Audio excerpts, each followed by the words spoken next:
500 বছরের একজন ইবাদত করেনেওয়ালা আল্লাহর আদালতে দাঁড়াবে।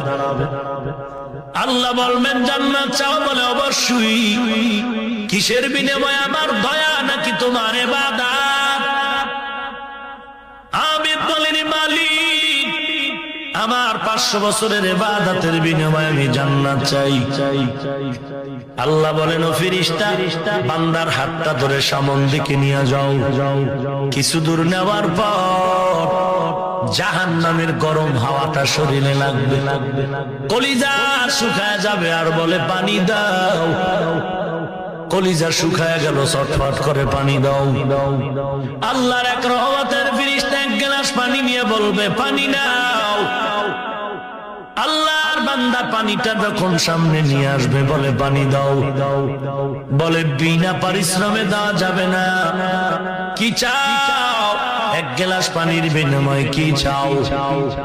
ফেরেশতা বলে আমাকে তুমি এক গ্লাস পানি যদি চাও 500 বছরের ইবাদত দিয়ে দাও।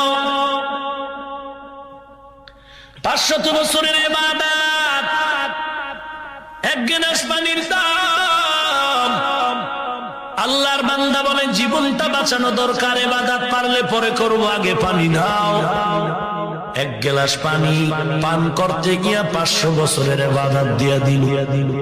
পানি পান করার পরেও পিপাসা মিটবে না, আবার চিল্লাইবে আর একটু পানি দাও। বলে আরো ইবাদত দাও। বলে ইবাদত নাই। বলে পানিও নাই।